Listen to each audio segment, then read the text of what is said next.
السلام علیکم ورحمۃ اللہ۔ سامعین، لیلۃ القدر بڑی برکت اور مغفرت والی رات ہے۔ اس رات کے متعلق قرآن پاک میں اللہ تعالیٰ نے ارشاد فرمایا، لیلۃ القدر خیر من الف شہر۔ اس رات کی عبادت کا درجہ 1000 مہینوں کی عبادت سے افضل ہے، یعنی یہ رات 1000 مہینوں سے بہتر ہے۔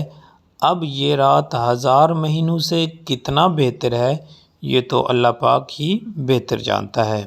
حضور کریم صلی اللہ علیہ وآلہ وسلم اس رات کو حاصل کرنے کے لیے، لیلۃ القدر کو پانے کے لیے رمضان کے آخری عشرہ میں اعتکاف فرمایا کرتے تھے۔ اب رمضان کے آخری عشرہ میں لیلۃ القدر کون سی رات ہے؟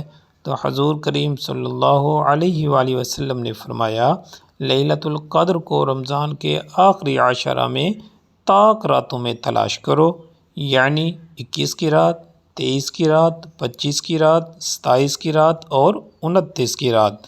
ان 5 راتوں میں سے کوئی ایک رات لیلۃ القدر کی رات ہو سکتی ہے، لہذا ہمیں ان 5 راتوں میں خوب عبادت کرنی چاہیے اور اللہ کے ہاں رو رو کر دعا کرنی چاہیے، گناہوں کی مغفرت طلب کرنی چاہیے، سکرات الموت سے بچنے کی التجا کرنی چاہیے، نوافل اور قیام کا اہتمام کرنا چاہیے۔ اب بہت سے خواتین اور حضرات پوچھتے رہتے ہیں، شب قدر کے نوافل پڑھنے کا طریقہ کیا ہے؟ لیلۃ القدر کے نوافل کیسے پڑھے جائیں؟ ان کی نیت کا کیا طریقہ ہے؟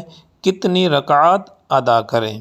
تو دیکھیں، نوافل پڑھنے کا کوئی خاص طریقہ نہیں ہے۔ اب جو خاص طریقہ بیان بھی کیے جاتے ہیں تو ان کا پڑھنا مستحب ہے۔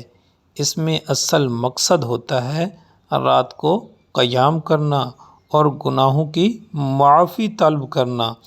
اب رہی یہ بات نوافل پڑھنے کا طریقہ کیا ہے، تو بھائی جیسے باقی نماز میں نوافل پڑھے جاتے ہیں، اسی طریقے سے ہی آپ جتنا نوافل چاہیں پڑھ سکتے ہیں، لیکن خصوصاً ان نوافل کا اہتمام تو آپ ضرور کریں۔ پہلے نمبر پر تو صلاۃ التوبہ ضرور پڑھیں۔ اس کو باقی نوافل کی طرح ہی پڑھنا ہے، صرف نیت صلاۃ التوبہ کی کرنی ہے، یعنی میں نیت کرتا ہوں 2 رکعت نماز توبہ کی واسطے اللہ تعالیٰ کے، منہ خانہ کعبہ کی طرف۔ یہ نیت دل کے اندر کر لیں تو تب بھی ٹھیک ہے۔ اس کے بعد پھر آپ 4 رکعت نوافل یہ بھی ضرور پڑھیں۔ ابن ماجہ میں ہے، حضور کریم صلی اللہ علیہ وآلہ وسلم نے اپنے پیارے چچا جان حضرت عباس رضی اللہ تعالی عنہ سے ارشاد فرمایا، اے میرے پیارے چچا جان، کیا میں آپ کو عطا نہ کروں، آپ پر احسان نہ کروں؟ جب آپ یہ کریں گے تو اللہ پاک آپ کے گناہوں کو معاف فرما دے گا۔ تو اس کے بعد حضور کریم صلی اللہ علیہ وسلم نے ان نوافل کا ذکر فرمایا جن کو صلاۃ التسبیح بھی کہتے ہیں، لہٰذا ان نوافل کا بھی آپ ان راتوں میں ضرور اہتمام کریں۔ حضور کریم صلی اللہ علیہ وسلم نے ان نوافل کو فرمایا کہ ان نوافل کو روز پڑھا کرو۔ اگر اتنی طاقت نہیں ہے تو پھر ہر جمعہ کو ضرور پڑھا کرو۔ اگر ہر جمعہ کو بھی نہیں پڑھ سکتے تو ہر مہینہ پڑھا کرو۔ اگر اتنی بھی طاقت نہیں ہے تو ساری زندگی میں ایک مرتبہ لازمی پڑھو۔ تو یہ نوافل بھی آپ کسی وقت پڑھ سکتے ہیں۔ اب آخر میں بات یہ ہے کہ لیلۃ القدر کی رات کی پہچان کیا ہے؟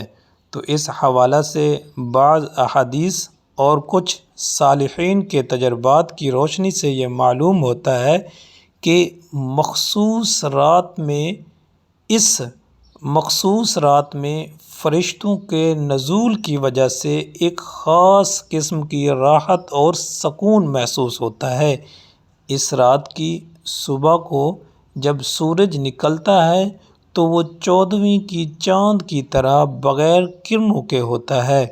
اس رات میں نہ تو زیادہ سردی ہوتی ہے نہ ہی زیادہ گرمی ہوتی ہے۔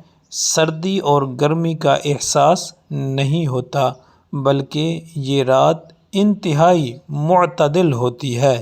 تو دعا ہے اللہ تعالی ہم سب کو عمل کرنے کی توفیق عطا فرمائے، آمین۔